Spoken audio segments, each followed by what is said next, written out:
क्या मैम? उज्जवल में done.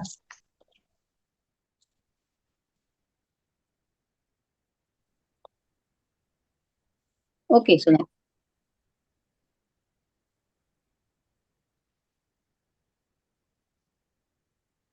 So let us begin the session.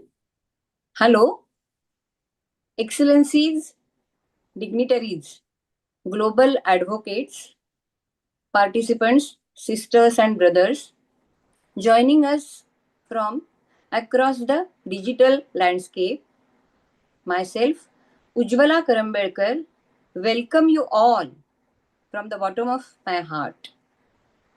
It is definitely an honor to initiate or open the topic Yoga for prevention, control of polycystic ovarian syndrome and polycystic ovary disorder on this global platform provided by UN Women CSW70 NGO Forum. This year, our global community gathered here to discuss access to justice. But as 1 in 10 women and girls are suffering from or live with these disorders, I think we should discuss or advocate justice for health, the right to prevent, right to manage, and heal from within. The prevalence of these disorders is seen across the globe today, and the number is rising. Excellencies, from such platforms, global platforms, when we speak about the freedom of women and girls, when we insist on equal rights and equal opportunities, and when we raise our voices for justice, equal pay, elimination of gender discrimination, and overall women empowerment, we cannot afford to neglect their health in the process. Only when a woman is in her best physical, mental, and emotional state can her achievements truly touch the sky. This, in turn, ensures the birth of a healthy generation and improves overall well-being of the society. When women's hormonal health is in balanced state, her energy, her productivity, and her leadership can truly reach their peak. So we must view her good health as a vital dimension of women's empowerment. Yoga is an ancient science of equilibrium. Yoga offers a powerful non-invasive toolkit to regulate the endocrine system, reduce cortisol, and restore hormonal health or hormonal balance. This is the exactly I thought, and I have chosen this topic to draw the attention of entire world as these disorders are increasing across the world and to spread the awareness and importance of yoga. My sincere thanks to UN Women CSW NGO Forum for accepting this topic. I'm thankful to trustees and all my colleagues from Yoga Vidya Niketan for every support. I'm thankful to Shailesh Date and team from Janakalyan Bank for their support. I'm thankful to specially Ashish Jana Sonali. Ashish for handling social media and Sonali for hosting this meeting. I thank my student Sanika Naik and my friend Rupa Rawal for the technical support. I'm thankful to all of you.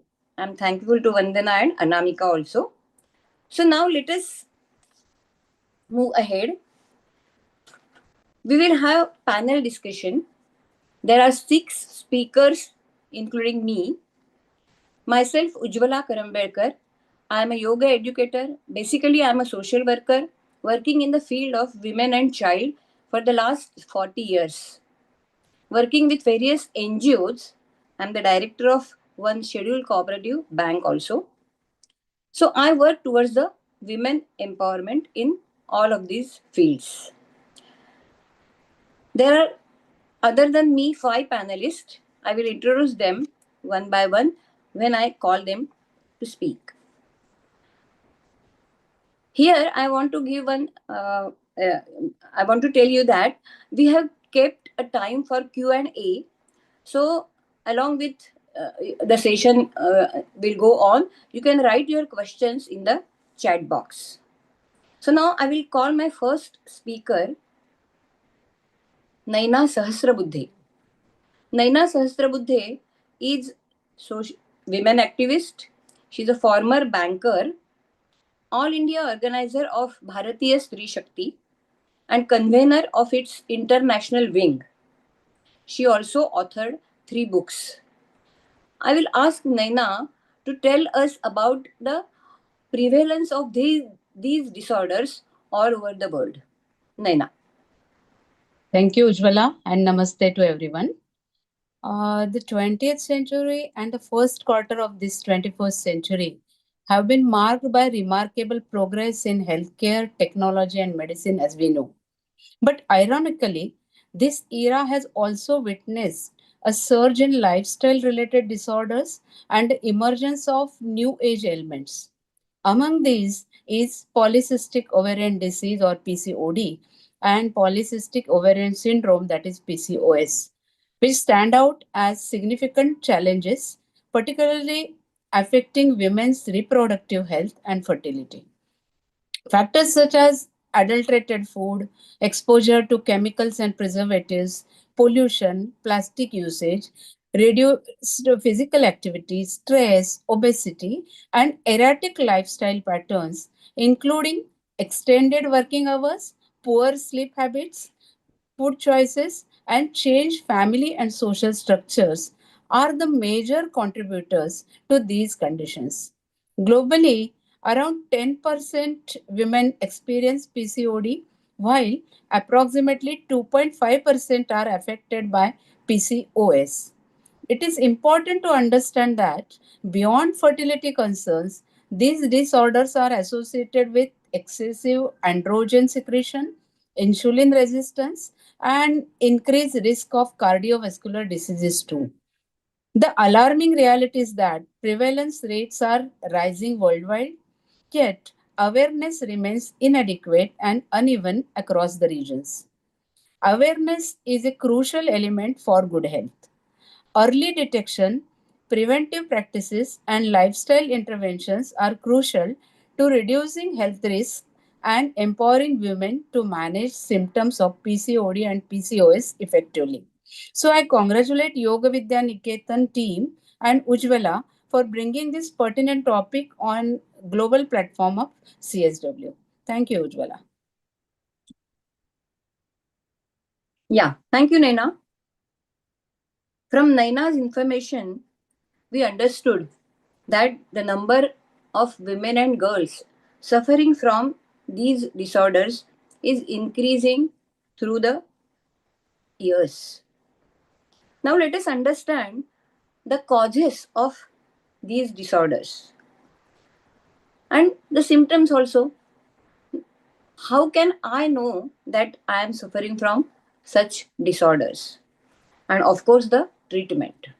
So, my next panelist, I will call Dr. Varsha Thakur.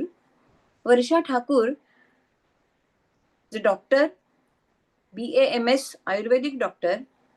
She has also done Bachelor of Yoga Shastra. She treated many patients, particularly female patients with infertility, over 30 years of practice. She has presented many research papers on both Ayurveda and yoga. So I request Varsha to please let us know the anatomy behind this. Over to Dr. Varsha. Thank you, Ujjwala.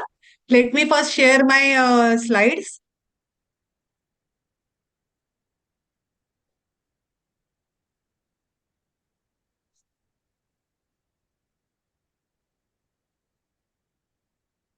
Can you see the slides? Yes. Yeah. Hello, everyone. My humble namaste to all the organizers, my co-panelists, and to everyone attending this session. It's a pleasure to join this session. I'm Dr. Varsha, an Ayurvedic practitioner, yogic practitioner. Today, we are here to explore the action-packed session on how yoga can be the key to reverse PCOD, one of the major problems that many women face in their fertile age. I would like to illustrate the pathophysiology or the mechanism involved in this. Let us first understand the normal menstrual cycle. Uh, just one second. Let me share the slide. Yeah. Can you see the slide? Yes, Varsha. Let us understand normal menstrual cycle. Approximately 28 days hormonal process that prepares body for pregnancy. It starts with bleeding. This happens because the egg from the previous cycle was not fertilized, which leads to the shedding of the uterine lining. This may last for 3 to 5 days. Then comes the second phase, that is the follicular phase. This is from 6 to 12 day. Here the uterine lining begins to grow and new egg starts maturing in the ovary. Normally in human, only one follicle gets mature in every cycle. This is known as the follicular phase. Next phase is the ovulation phase. In this, the mature follicle ruptures and the egg is released. After this comes the luteal phase, in which the uterine lining prepares for the implantation of the fertile egg. And if pregnancy does not occur, then the shedding of the lining begins. All these phases are regulated by two major hormones, and those are estrogen and progesterone. WHO says that modern faulty lifestyle, physical inactivity is the main cause for all type of non-communicable diseases, usually called NCDs. PCOD has association with major NCDs like obesity, metabolic syndrome, cardiovascular disease, diabetes, because it is a complex disorder. According to WHO, NCD kills 41 million people each year. That is around 74% of all global deaths. So it becomes critically important and must not be overlooked to create the awareness of PCOD. So today we will be discussing all about PCOD. PCOD and PCOS. These two terminologies are often used interchangeably, but they significantly differ in severity and as well as in impact. PCOD primarily affects the ovaries, and this is more because of poor lifestyle, poor diet. It shows mild irregular periods, occasional weight gain, and yes, it can affect the fertility as well. But it can be managed easily with the Ayurvedic medicines, Panchakarma, and yoga therapy. Whereas PCOS is the metabolic disorder which can lead to severe complications like insulin resistance, diabetes, even after some days, heart disease, because androgen levels are very high. Androgen means male hormones levels are very high, and it becomes difficult to treat PCOS. In short, metabolic aspect makes PCOS more severe than PCOD. Now, let us know about the HPO axis. The hypothalamus, pituitary, and ovarian axis is the hero behind the scenes regulating female reproductive system. To simplify this complex process, let us use an analogy. Imagine a successful businessman who had everything running smoothly. He was super dedicated, but as the things picked up, he hired a manager, a messenger, and some workers to help him out in his business. He kept a close eye on everyone. Everything was in its place. But as the time went by, he gained confidence in his team and started enjoying life a bit more. And here the system starts to crumble. The manager gets lazy, the messenger starts misinterpreting the messages, and the workers get mixed signals. And then the business takes a hit. This is kind of what is happening in our body with the HPO axis. Let's see how. The HPO axis is the body's master command system for female reproduction. This is a communication chain that ensures that the menstrual cycle and the ovulation occurs smoothly. To explain this in a simple way, the hypothalamus located in the brain is the manager of the system. The pituitary gland, the small gland at the base of the brain, is the messenger, and the ovaries are the workers of the system. Now, in normal condition, the manager hypothalamus releases the hormone called gonadotropin releasing hormone, that is GnRH, that acts as the starting signal for the entire reproductive system. The messenger pituitary gland receives the signal and in response releases two hormones. One is follicular stimulating hormone and other is luteinizing hormone. This FHS and LH stimulates the workers, that is ovaries, to get stimulated and produce eggs and hormones like estrogen and progesterone, which regulates the entire menstrual cycle. Now, what happens when this system is out of balance? What happens if the communication among the manager, the messenger, and the worker breaks? If this communication chain gets disturbed and becomes dysfunctional, then it leads to irregular or delayed period. This is the first sign.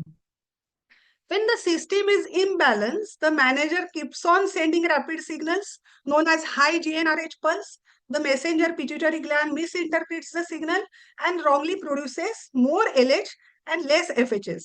Now, without FHS, workers' ovaries cannot function properly, and therefore the follicles cannot mature and they turn into small immature cysts called polycysts. Poly means many and many seeds. The high amount of LH signals ovary to produce more male hormones, more androgen, which in turn sends wrong signals to brain to keep the GnRH pulse high, and thus the vicious cycle continues. Now, this is all is happening inside our body. But how can I know that I am suffering from PCOD, right? Usually, women with PCOD mostly experience irregular, delayed, or missed periods. Elevated androgen levels can increase sebum production, leading to acne, oily skin, darkening of skin in body folds like neck, underarms, groin, excessive facial hair, body hair, and at the same time, thinning of hair on the scalp can be seen, especially male pattern baldness can be seen. Some women experience a dull ache or feeling of heaviness in the lower abdomen, and the major issue is difficulty to conceive. The clinical diagnosis of the PCOD can be done using Rotterdam criteria. We doctors use these criteria. This says that if the woman has irregular periods, that means that shows the ovarian dysfunction. Secondly, if she is presenting the physical signs of high androgen level like acne, excess facial hair, and lastly, if she is her reports of USG showing ovaries containing high number of small underdeveloped follicles. If she is presenting at least 2 out of these 3 features, then it is confirmed that she is a PCOD patient.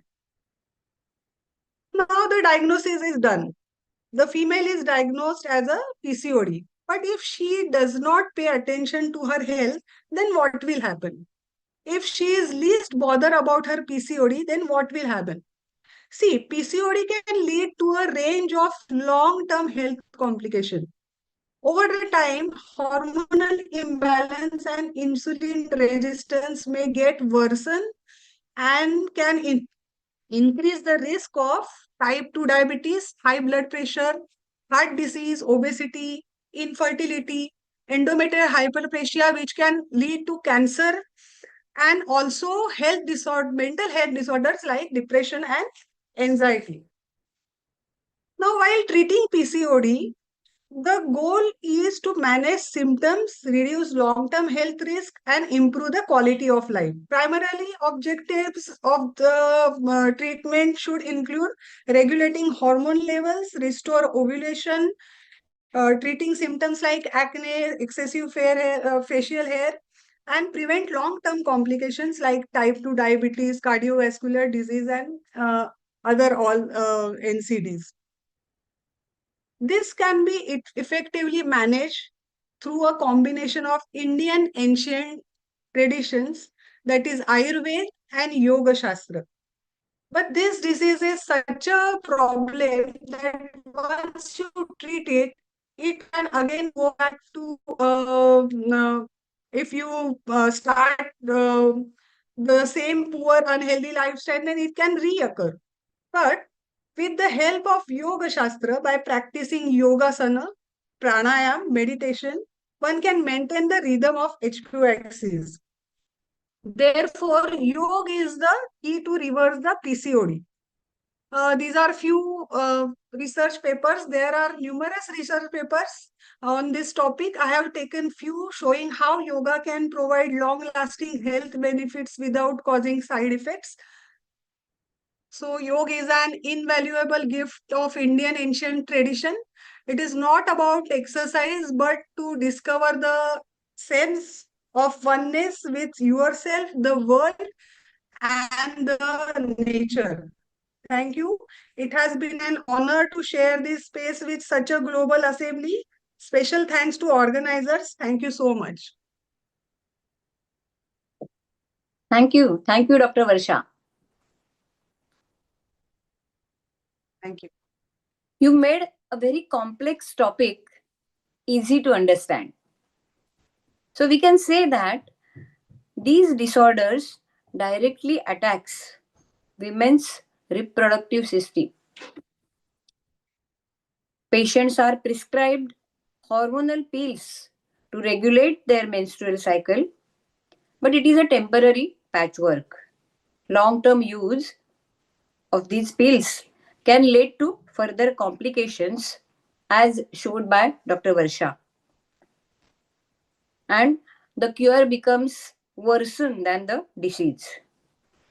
As Dr. Varsha rightly said, ancient science of yoga helps here.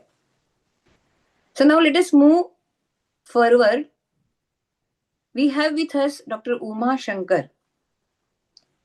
Dr. Uma Shankar Madam is present Director of Academics, former Principal of renowned Educational Institute in Mumbai, SIES. Dr. Uma Shankar is distinguished scholar, educator, and thought leader in Indian philosophy and ethics. Recipient of Padma Shri Nimbalkar Guruji Award, Dr. Sarvapalli Radhakrishnan Award. She authored one book and wrote many articles, participated and organized national and international events. She is known for her eloquence and clarity of thoughts. I request Dr. Uma Madam to throw some light on what is exactly yoga, what is its philosophy, and how it helps to achieve the holistic health. Dr. Uma Madam. Thank you, Jwala. Thank you, the entire organizers, for giving me this opportunity to share my thoughts on the yoga philosophy. It's a very ancient school of thought that we are talking about. It's Darshana along with the Sankhya. I'm going to highlight on what yoga philosophy and its relevance today.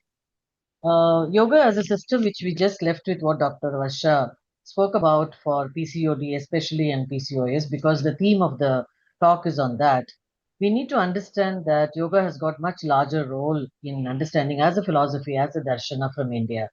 It does not just change the way we see things, it transforms the person who sees. That's what the great B.K. Iyengar from India spoke about it. I want to highlight it very clearly to the audience here, to the very yoga inspiring listeners today, that it is more than a physical exercise. What else that it can contribute towards it? It is about a physical fitness, definitely. What is important is about the mental health, wellness in that. We need to include the alignment of the body, mind, intellect, and understanding what is popularly called as pranayama. All put together is what we are going to do it. Very importantly, yoga is a very strict discipline.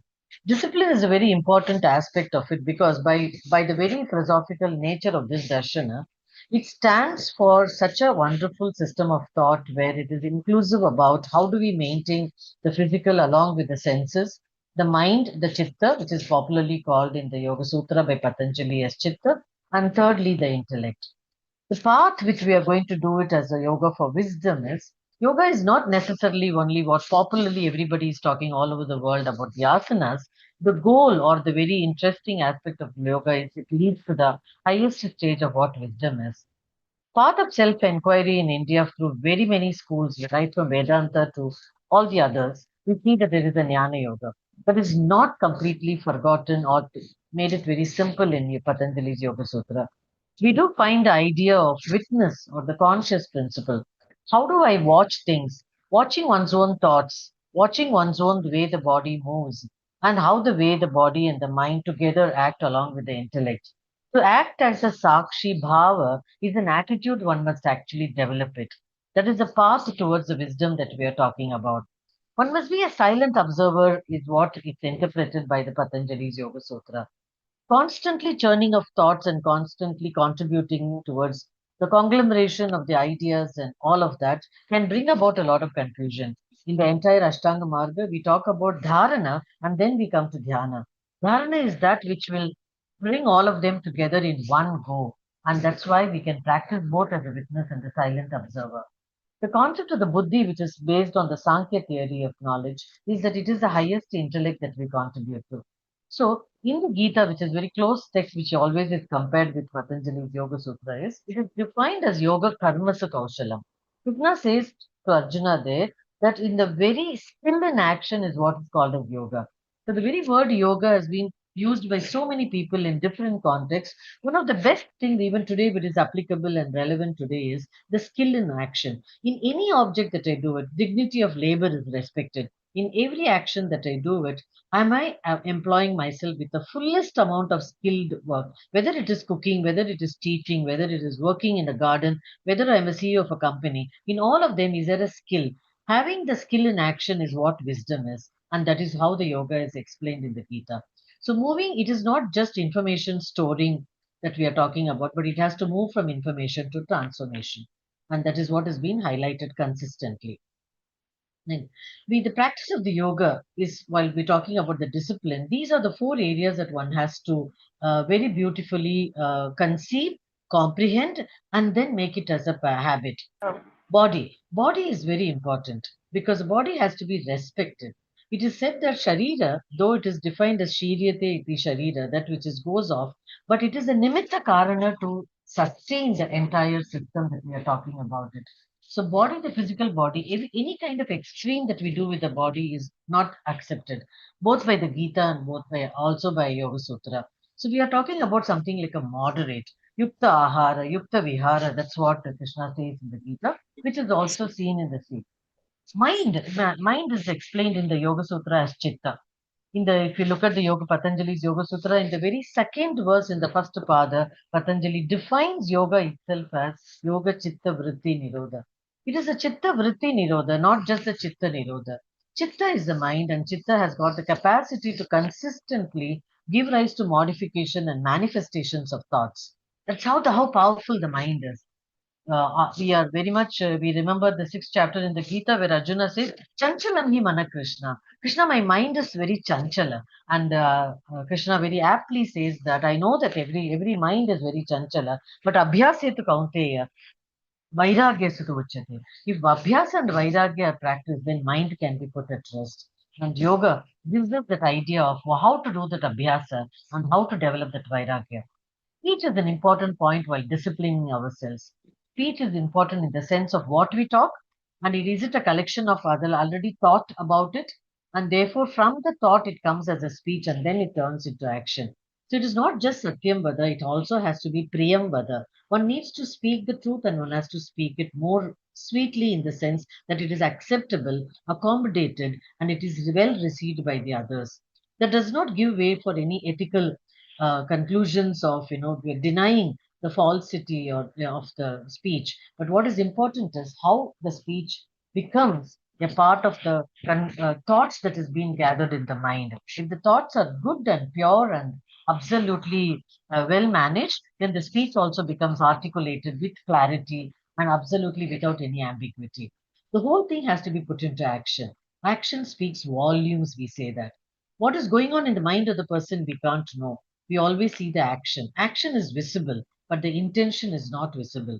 But all of them, if they are aligned, that is what yoga tells us, then what the person thinks and what the person speaks and what the person actually does gets aligned. Such a person can definitely take the path of wisdom very easily. The next we are going to look at it is through the practice of the limbs of yoga, that is the Raja Yoga that you're talking about, all the eight of them, Yama, Niyama, Asana, Pranayama, Pratyahara, Dharana, Dhyana, Samadhi. Yama, Niyama, we are not concentrating deliberately here, but it is understood that they are the footstones or the foundational things before we go into the next of them. By practicing these limbs of yoga, the impurities are destroyed. The impurities that we can ever think about it. The impurities can be at the bodily level, where the shaucha we talk about. It could be at the mental level, where the santosha and the contentment that we talk about it. The greatest detergent that can clean the mind is only good thoughts. Thoughts have to be substituted, the quality of the thoughts as well as we need to manage the quantity of the thought. So Patanjali uses the word Viveka Kyati and Jnana Deepti. The light wisdom can lead to the discriminative knowledge that he talks about it only through ethical discipline. The entire niyama that we have is about ethical discipline. It is santosha, saucha. We talk about Ishvara Pranidhana. We talk about how do we practice tapas. And the entire Kriya Yoga is based on that. So the ethical discipline forming the foundation of it and with the meditational practices on dhyana, definitely it will purify the mind. The wisdom shall dawn, and the wisdom can be accepted very easily, which becomes the goal of yoga as it is. What we need to conceive of here is, as we move to the next one, is through the practice of it and the wellness, if it is not achieved, then we'll have a problem with the imbalance of it. Nothing but alignment and balance of it. My earlier speaker spoke about how Ayurveda and yoga can come together whenever we talk about alignment.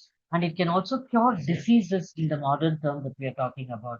So Patanjali does not merely talk about, like the WHO, that it is just bereft of a disease or absence of a disease, but it is a state where the mind is steady, the mind is under control, the mind is transparent, where there is a quality of thoughts and it is capable of having a right perception. So the body that gives with the senses the perception of it, the mind looks at it, purifies it, and it becomes steady. That equanimity of the mind, the chitta that we are talking about it, unless it is under control, then we cannot talk about alignment or discipline.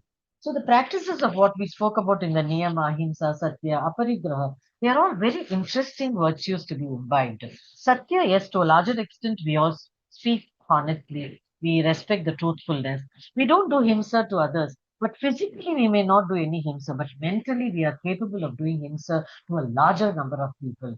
Even at that level, we must not even think ill of anybody. So even if somebody tries to hurt us, it is the highest level of ahimsa and aparigraha, not having interest in anybody's wealth, not necessarily to hoard. These are the ones. Beyond that, Maitri, Karuna, Mudita, Upeksha, with compassion and the friendliness, we can definitely use the yoga for not just as an ornament, not just as something that will keep as a external thing, but it can be very therapeutic.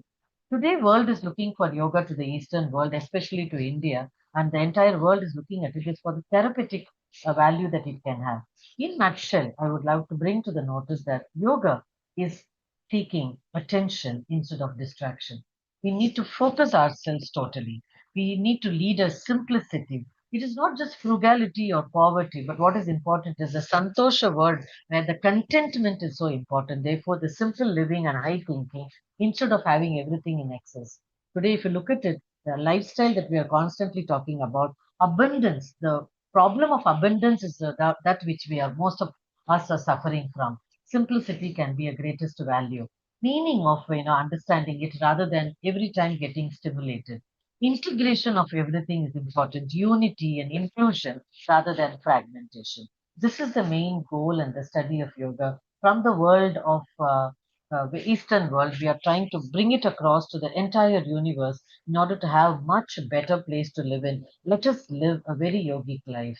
Thank you for a very patient listening. And if there is any question later on, I'm ready to answer. Thank you once again to the organizers, Ujjwala and our entire team of YVN. Thank you so much.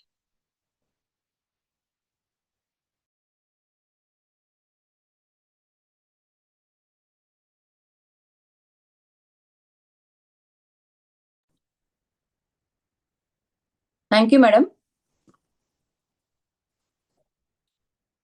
Thank you, madam, for your subtle and detailed knowledge of yoga. Yoga is union of body, mind, and soul. And as you have rightly said, it is not merely physical postures or breathing patterns, but it is far, far beyond that. The way of life, the ocean of knowledge, wisdom, and peace. So now let us move ahead and let us see some physical postures, asanas. Those are beneficial for managing these disorders, PCOD and PCOS.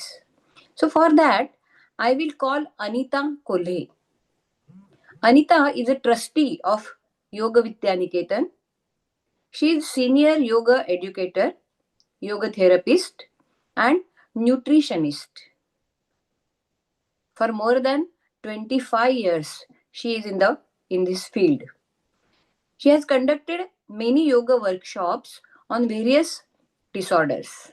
Over to Anita. Thank you, Ujjwala madam.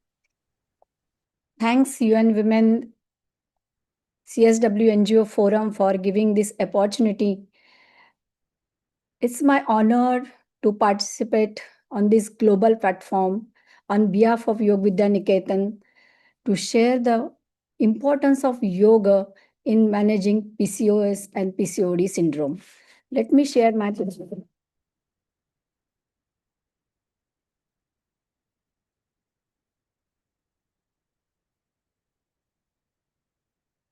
Is this visible? Yes, Anita. Yes.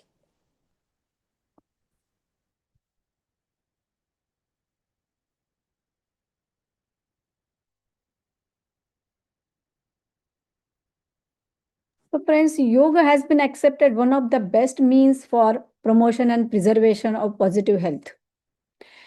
Yogic therapy has been proved very useful as a supportive therapy for managing psychosomatic and lifestyle diseases. Yoga asana or yogic postures are an important part of this yogic therapy because they influence both body, physical, and mental health.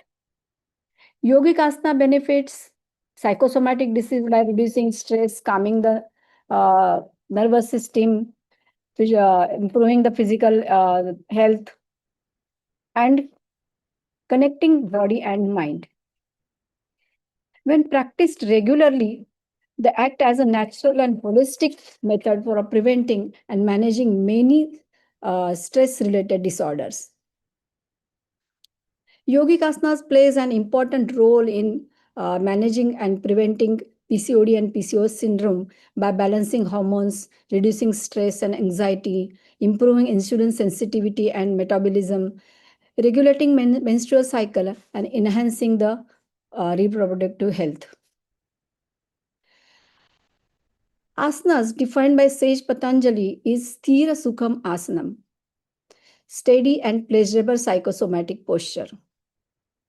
In the final posture, the posture should be steady, comfortable, and pleasurable. And to achieve this perfection, he further adds, Prayatna Shaitila Ananta Samapatti Bham.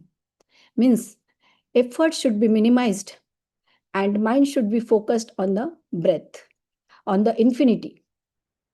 Yog Vidya Niketan, guided by late Padma Shri Sadashiv Nimbarkar, consciously and meticulously follows this principle and advocates some following essential techniques to follow while performing the asanas.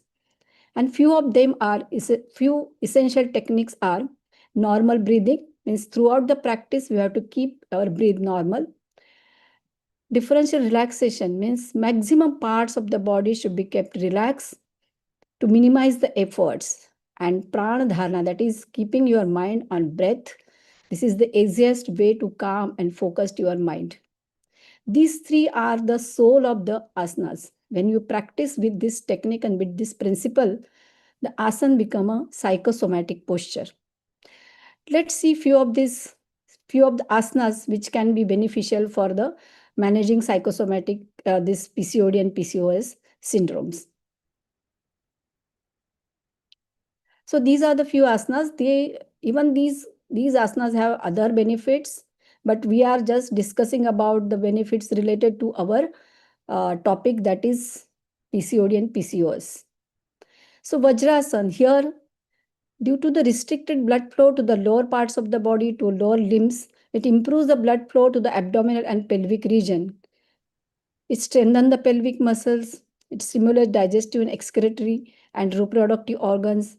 It aids in improving metabolism, helps in weight management, and it calms the mind and reduces the stress because of practicing differential relaxation and pranadhana. So this next asana is Ushtrasana, which stimulates the internal abdomen organ. It gives the stretch to the entire front part of the body, and this stretch also stimulates the inner abdominal organ, which improves the metabolic functions. It stimulates thyroid and parathyroid glands, regulate hormonal secretion because we get a stretch at your neck region. It enhances lung capacity because thoracic I region think also get. your slide is not moving. Anita, yeah, Anita, Yes, yes. just the interruption. Slides are not moving. Not moving. We are saying just first slide only. Yeah. So not moving. No. It is not going ahead, no? Vajrasana, So, Ustrasana. yeah, go to the Okay. next. Rupa to do the slides, no? Rupa, can you help? Now, Sure.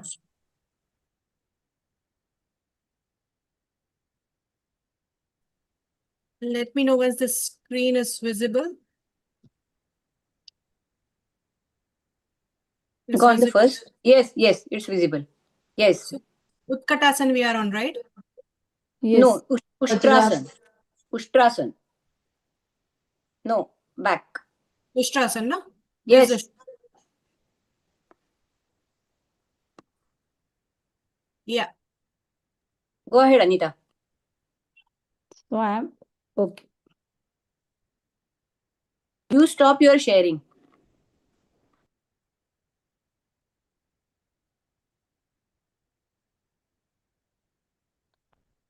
Is this Who visible? is that visible? Is it visible? By showing now, it's visible. You share, close your sharing and start. Okay. Ma'am, you start talking. I am sharing the slides. You Okay. Yeah. start talking on Ushtrasana. Vajrasana. Now we are at Start from Vajrasana. beginning. This is Ushtrasana I am showing. Ushtrasana. Camel pose. It is not visible to me, but Okay, you can run your slides for yourself. For rest of the people, I am running the slide. You just talk. For your reference, you can open your slides. okay.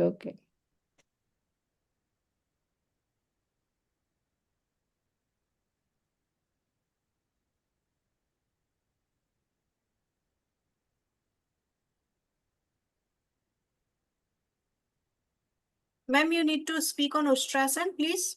Yes.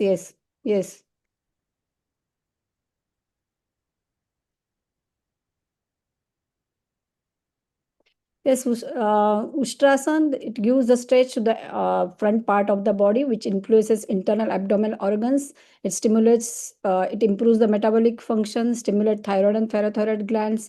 It regulates hormonal secretion and enhances lung capacity because we get the stretch at the thoracic region. It strengthens the spine, back, shoulders, arms, and thighs.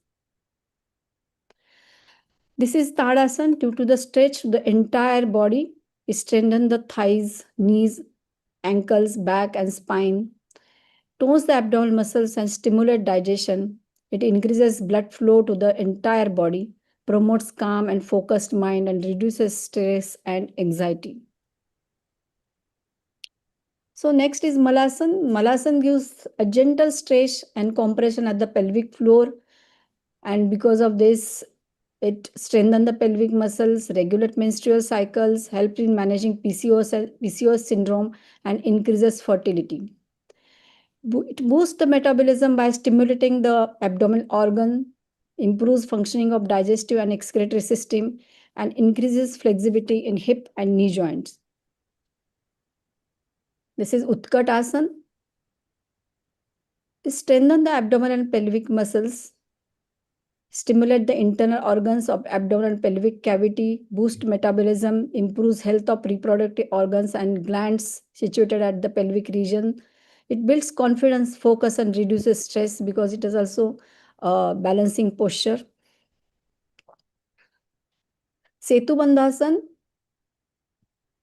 due to the improved blood flow to the pelvic region, it strengthens the pelvic region, hips, thighs, and abdominal muscles. It reduces fat on abdomen, stimulates the thyroid gland, and which regulate the hormonal imbalance and metabolism.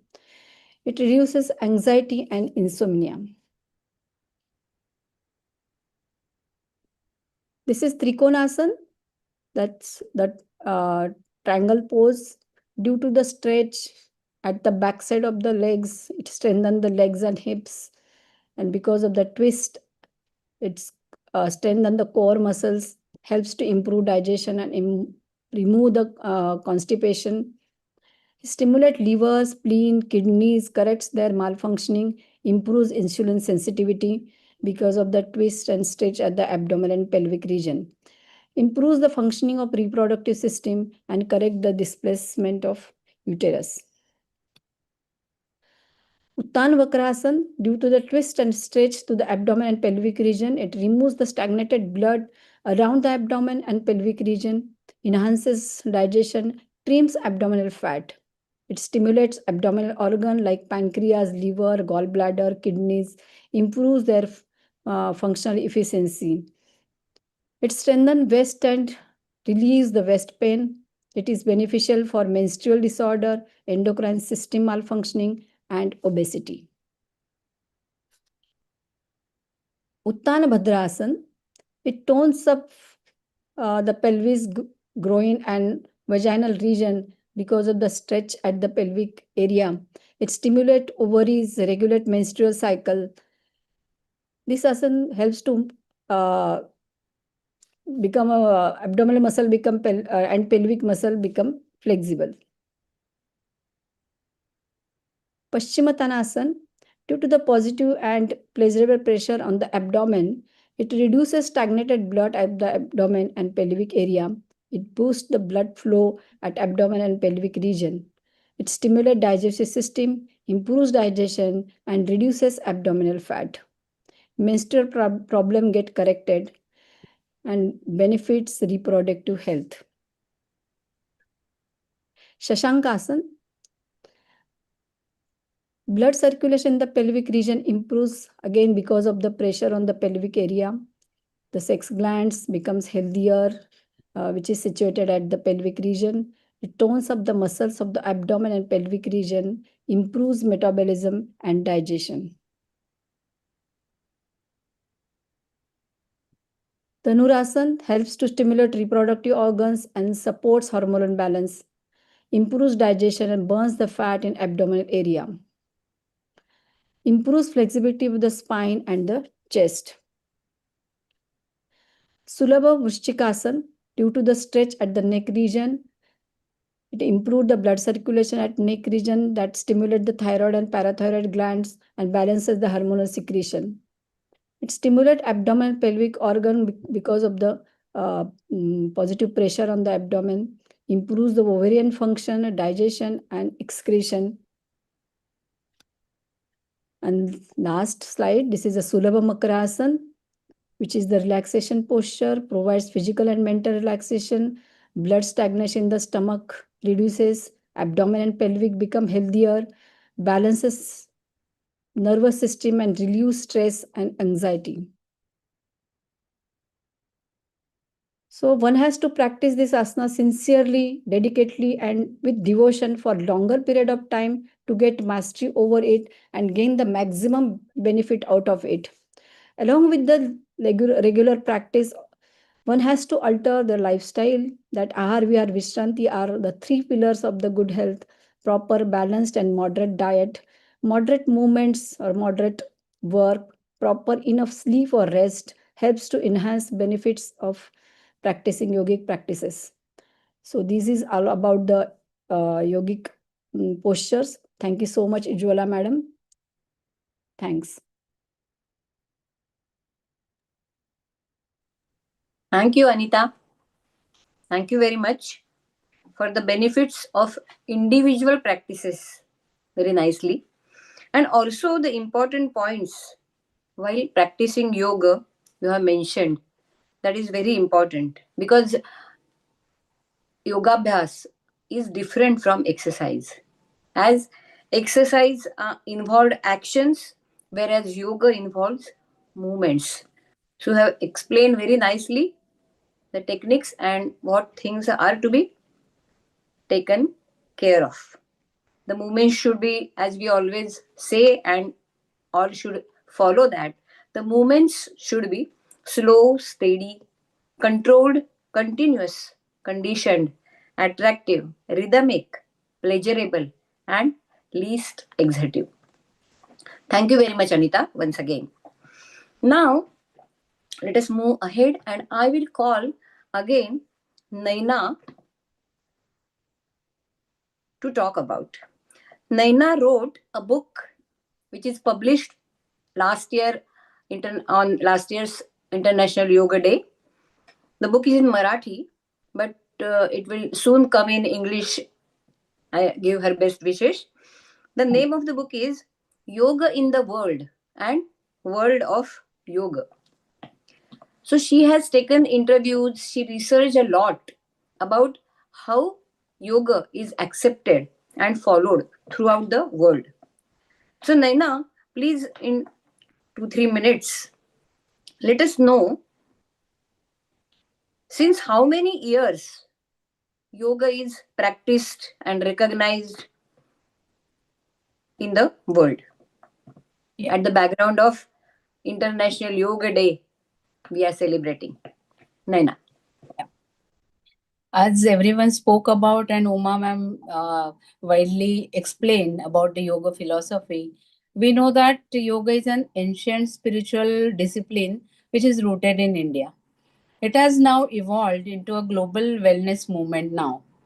Today, it is practiced across continents by people of all ages, all genders, and all faiths. That is importantly. And primary, it is for health, fitness, and stress management. A landmark movement came when, in 2014, Indian Prime Minister proposed at the United Nations General Assembly that 21st June be celebrated as International Yoga Day.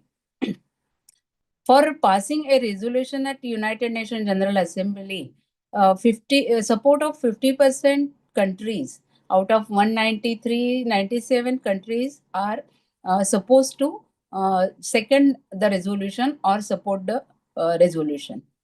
But this resolution proposed by Indian Prime Minister was not only supported by the countries, but it was co-sponsored by 177 countries when it was just required by the 97. So it was a unprecedented show of global support, and it came from various countries because yoga has already reached to all continents of the world. the resolution was co-sponsored, it was passed, and since then, yoga has transcended borders. It is becoming a universal practice for holistic well-being. Now, yoga has become global wellness movement for both prevention and cure of ailments or the diseases. As we know, yoga is much more than the physical exercise. The holistic nature of yoga ensures emotional well-being and mental health. The 8 limbs of yoga, that is Yama, Niyama, and Pratyahar up to Samadhi, they offer a comprehensive lifestyle framework for the people and a solution to lifestyle disorders, as we are discussing about PCOD and PCOS over here. And this holistic approach can help regulate hormones, reduce stress, and restore balance, making it particularly relevant in managing conditions like PCOD and PCOS. At present, over 300 million people worldwide practice yoga, with numbers steadily increasing, and especially since COVID, it is increasing by around 60% every year, as some of the estimates tell us about. While modern yoga often blends with fitness, sports, wellness, and even business, its essence should remain deeply spiritual and rooted in Indic philosophy. That is one of the challenge before Bharat. Nowadays, yoga is $200 billion industry, which is growing every year at 9 to 12%. So by 2030, it is expected to reach more height as at the level of industry or economic condition, we can say. Beyond individual health, yoga has immense potential to contribute to broader goals, supporting climate consciousness, biodiversity, peace, stress management, and overcoming collective ego of the groups and the divisions amongst the people. As we know, Swami Vivekananda introduced yoga to the Western world in 1893. Since then, yoga has been popularized by numerous gurus and practitioners, evolving into a fusion of cultures and retaining its spiritual core also. Nowadays, yoga is healthcare program, it is a well-being program, it is an industry, it is a sport, it is a science, and it is an art too. Today, yoga is not only a practice but also a soft power tool for India, which symbolizes diplomacy, socio political influence, and economic potential, while keeping spirituality and very much Indianness of the practice of this science at its heart is a challenge. Thank you.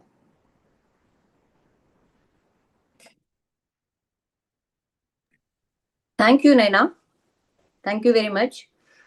Really very glad to know that yoga is being embraced all over the world. Thank you once again. Now, our next panelist is Miss Nauf Marwai. Nauf Marwai has joined from Saudi Arabia. Welcome, Nauf, to our panel. Thank you. Nauf Marwai is a yoga instructor from Saudi Arabia. She is founder of Araba Yoga Foundation and has contributed to the legislation of yoga in receiving official recognition to yoga in Saudi Arabia. She started practicing yoga at the age of 18. She was suffering from autoimmune disease, lupus, then cancer, then septicemia, that is bloodstream infection by bacteria, virus, or fungi, spreads throughout the body. But she fought with all these courageously by practicing yoga, following Ayurveda and naturopathy. Nauf was honored with Padma Shri by Government of India in 2018. She was honored for her significant contribution in the field of yoga. Now, once again, welcome you, and we would love to listen to your own journey with yoga. Yes, Naufa, the floor is yours. Thank you. And special thanks to the organizers and Ms. Naina for inviting me for this beneficial and important event for women and girls. My story started since I was born. I was born very small and weak and a sick child. At the time of birth, I was just 1 kilo, 200 grams, and I grew up very weak with so many symptoms. So when I reached the age of 17, they diagnosed me with lupus erythematosus, which is a rheumatic disease where the immunity of the body attacks the body itself. It can attack the heart, the joint, the skin, the hair, kidneys, anything. So it made my life really difficult. At the age of 18, my parents decided that I can't go to school anymore unless I get healed, because at the age of 18, I was 35 kilograms only, underweight and weak, and I had symptoms like Raynaud's phenomena, where my hands will turn yellow and blue with any cold, a lot of body pain, joint stiffness. I wasn't able to sit on the floor because of my joints stiffness and the rheumatic disease. And I suffered a lot of allergies. So that year when my parents, at 1998, when they decided they will not send me to school anymore, my dad brought a book from one of his travels, because my dad was in martial arts, and I found the yoga book. I started practicing yoga alone at home, and I improved significantly. I can't tell you how my life quality improved, because I had sleeping disorders. I wasn't able to sleep. I had panic attacks. I had depression. And at the age of 18, they prescribed me antidepressants that caused me suicidal thoughts. So my dad stopped them and he said, I'm not giving my daughter this. So I started practicing yoga and my sleeping improved. I had a lot of digestive system issues too. I was allergic to even dairy products, and I wasn't able to digest my food properly. That improved. My fibromyalgia, because I developed fibromyalgia with lupus, which is severe body pain and muscle stiffness and spasms. That improved as well. So I went back to school. And I studied clinical psychology. That helped me also to understand how yoga affects my health. And to be honest with you, when I started yoga, I started with 3 asanas. I wasn't able to practice much, but with practice, I learned more stuff. Pranayams helped me, Yoga Nidra helped me a lot. And since 1998 until now, 26 years, I'm teaching yoga, and I practice yoga daily because what it gave me. Actually, any doctor here would know that if you have lupus, you live in medication your entire life. I'm not on any medication. And I know I don't advise anybody to stop their medication. I manage my own self. I'm not on any medication for lupus.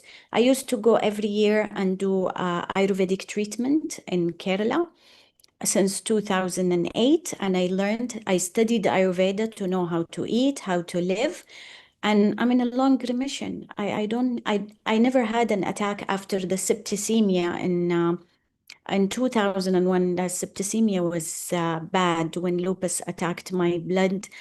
I survived that and I went back to my practice. So when I was diagnosed with breast cancer in 2014, I thought cancer has treatment no matter what. Lupus has no treatment. And if I was able to live with a disease like that, I can manage my stress and my recovery with yoga and Ayurveda for cancer. So I just had the surgery, removed the lump, and I didn't take hormonal or chemotherapy. I went to homeopathy and Ayurveda after that, and I'm cancer-free now for 12 years.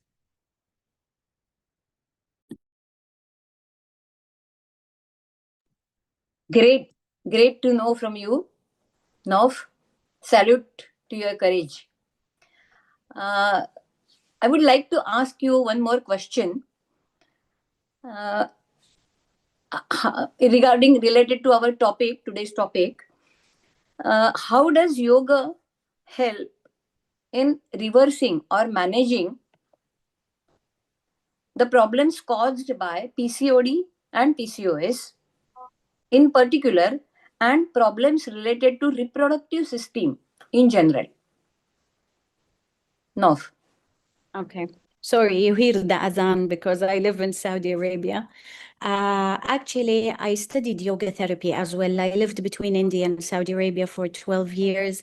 I studied yoga therapy and I trained so many women with PCOS and I've seen their improvement.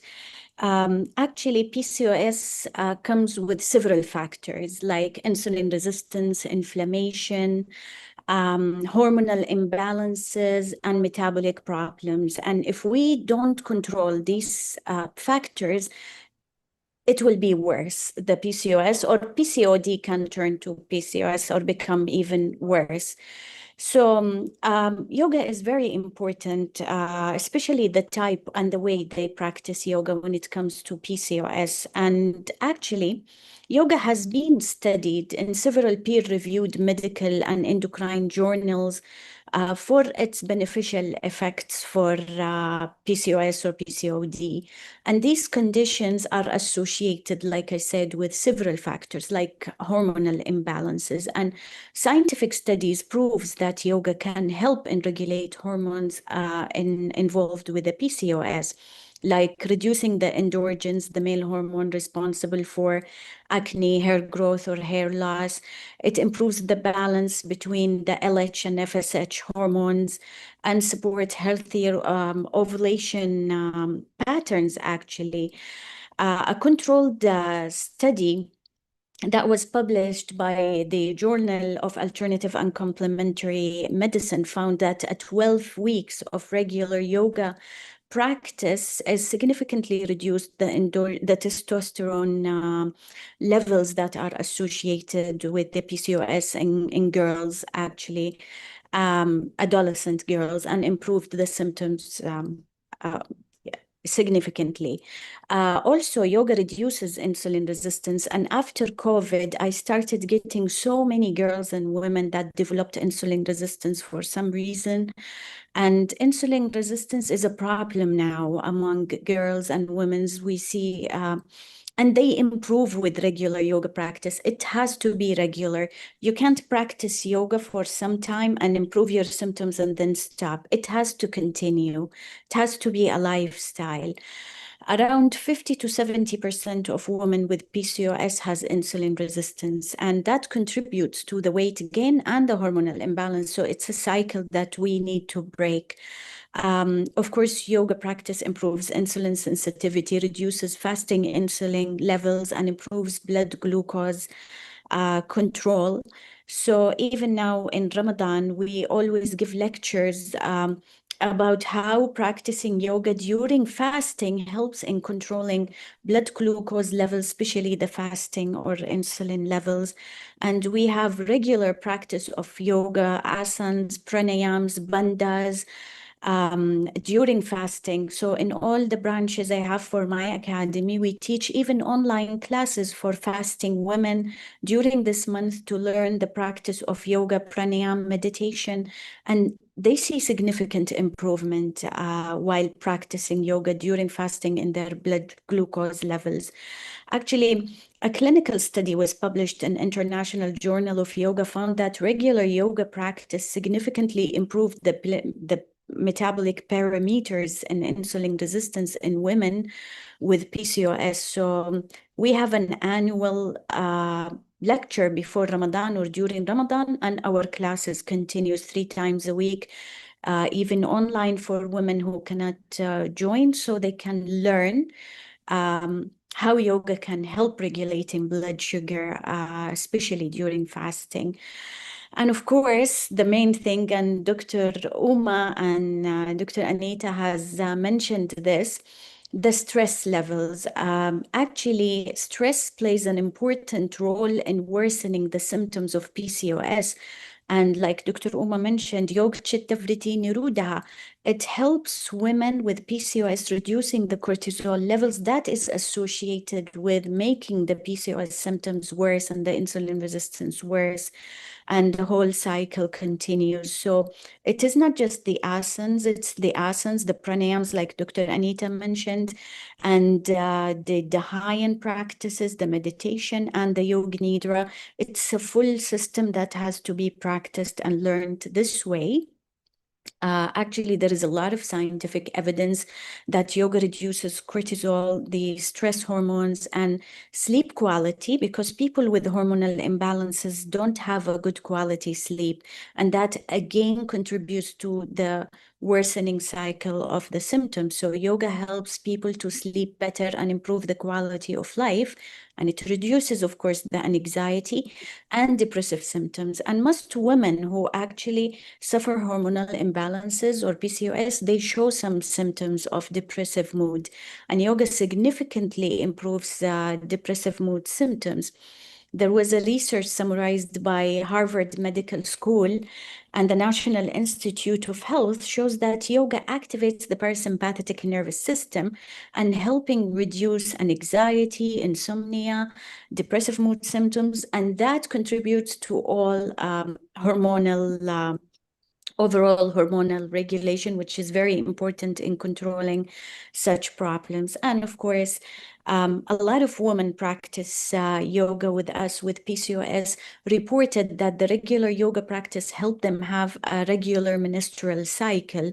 And that is also evident by scientific evidence. There was a study published by the Journal of Bodywork and Movement Therapies showed that regular yoga practice significantly improved the menstrual frequency and symptom severity in women with PCOS. So regular practice is the key. And when I say regular, I don't mean every day, but even 3 times a week is enough to get the women the benefit they need, even if they're practicing for just 30 minutes or 45 minutes, but practice regularly is important.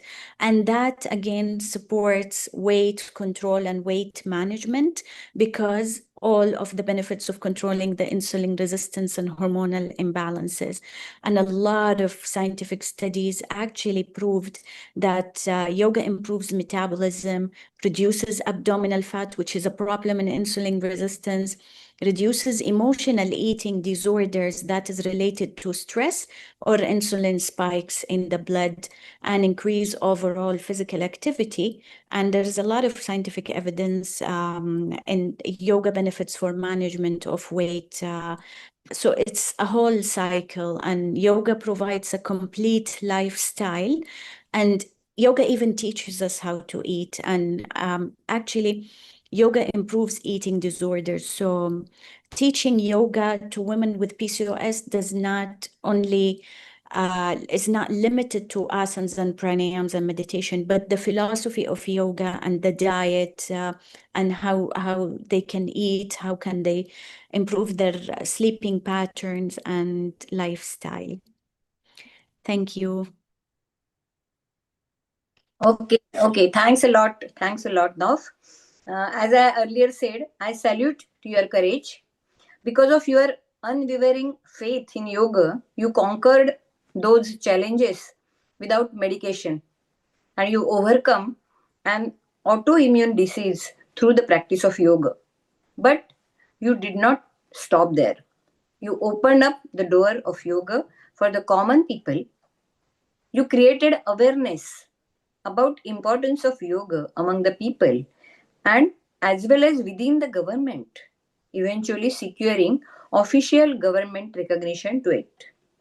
Hearing your love story has truly inspired all of us. This reminded me a verse from Hatha Pradipika, one of the olden yogic texts. It says, Yuva vruddhoti vruddho va, vyadhito durbalopi va, abhyasat siddhi mapnoti, sarva yogeshvatandritaha. It means all types of persons, students, whether young or old or very old, patients, sick or weak, can take the benefit of yoga by practicing it, and one who practices yoga regularly attains success in all the aspects. Thank you very much, Nov, once again. Thanks a lot. Thank you. Yeah. Your insights were truly invaluable. And as I mentioned, your presence elevated the entire discussion at new level. Thanks a lot. Now, as said by Nov also, I will show you some mudra and bandha which are helpful for overcome these disorders.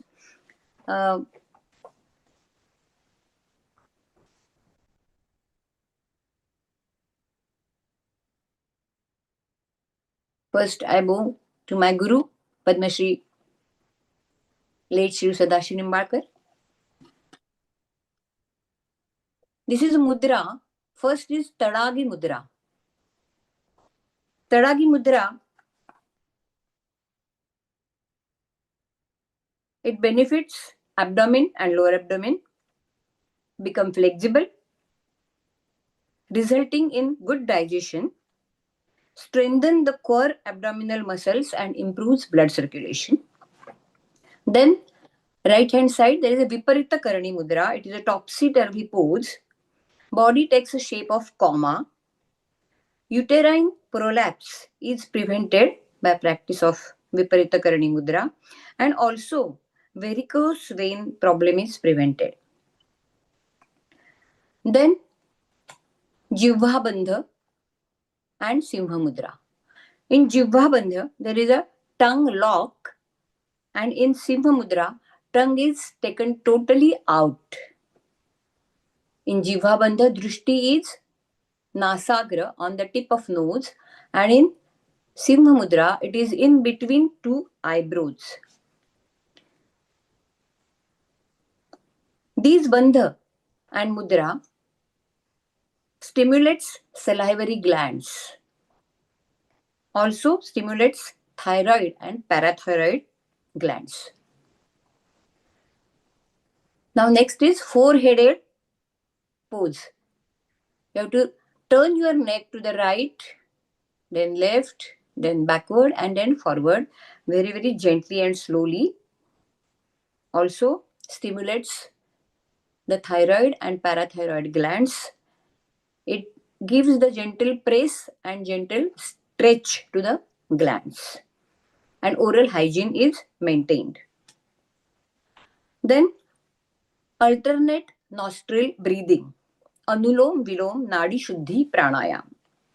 It calms the mind, reduces anxiety. Then Brahmari Rechaka Pranayam. Both these pranayams reduces stress, anxiety, anger, and soothing nervous system. Of course, one has to first learn under the guidance of trained yoga teacher, and then you can practice on your own. So these are some of the bandha and mudras which are helpful. Thank you very much, Rupa. Now it's time for Q&A. So as I have mentioned earlier, you must have written your questions. So Rupa, can you read the questions? Sure. So the first question is, what are the chances of PCOD and PCOS in women with menopausal age?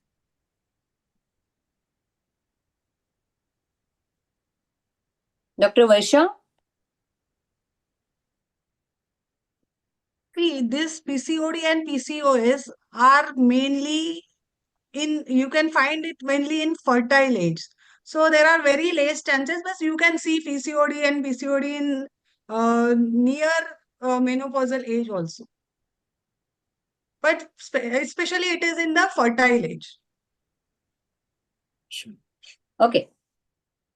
The second question is, how actually Ayurveda helps in, and what is the treatment of PCOS in Ayurveda?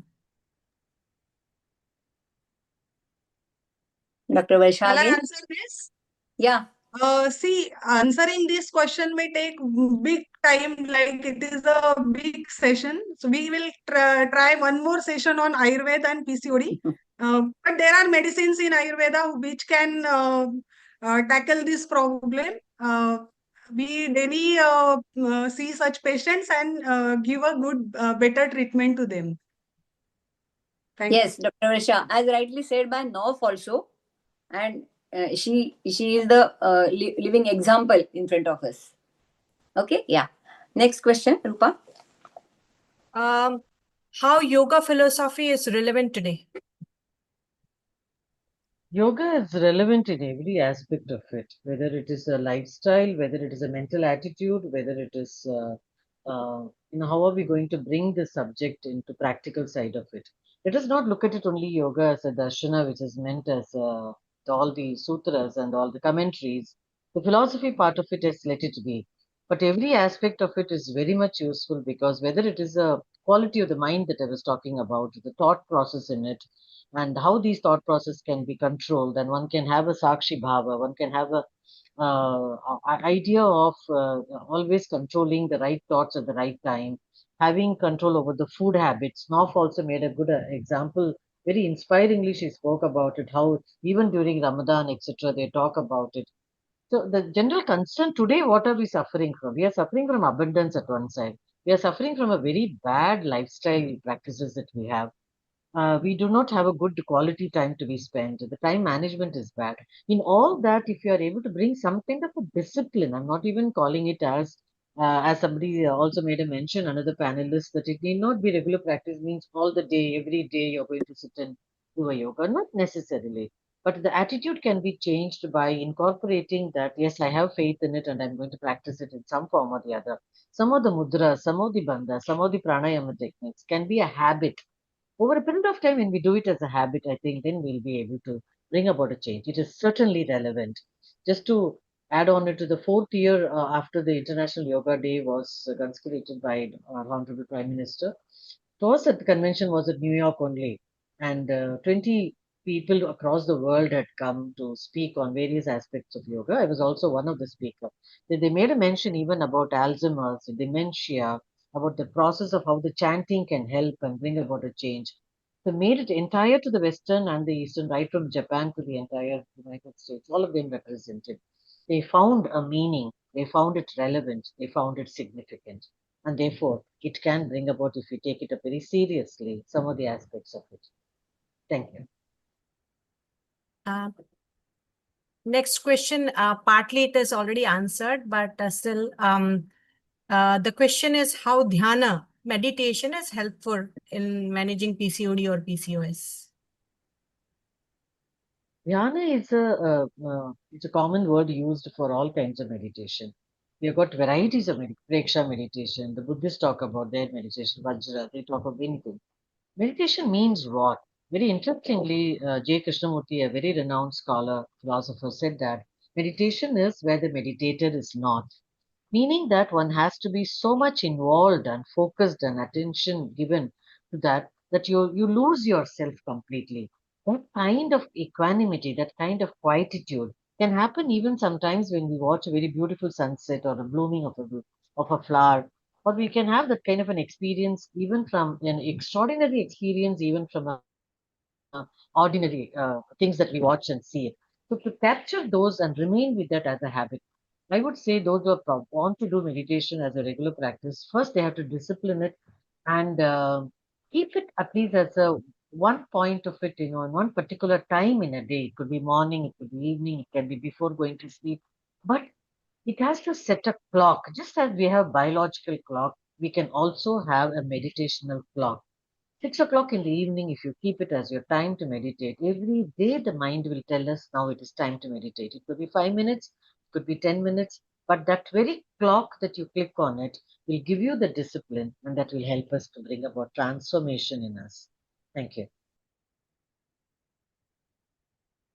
Thank you, Maji. So the next question is, how is insulin resistance and PCOD related?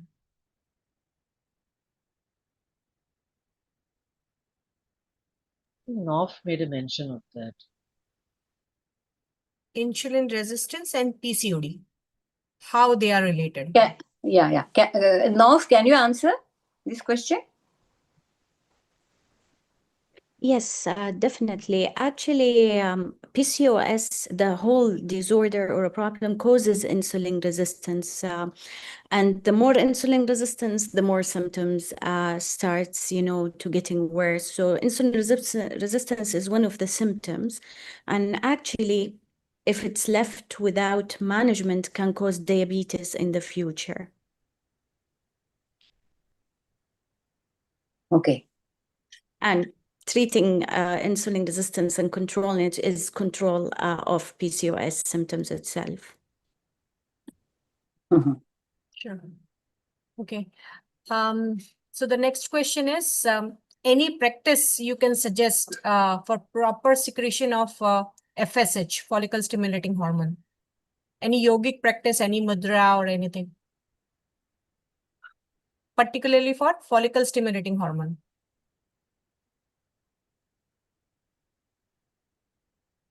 I think more or less all the mudras, all the asanas. Mentioned it. Anita also mentioned in her talk. I think Nov also made a mention. Yeah, Anita? actually, it's the whole practice.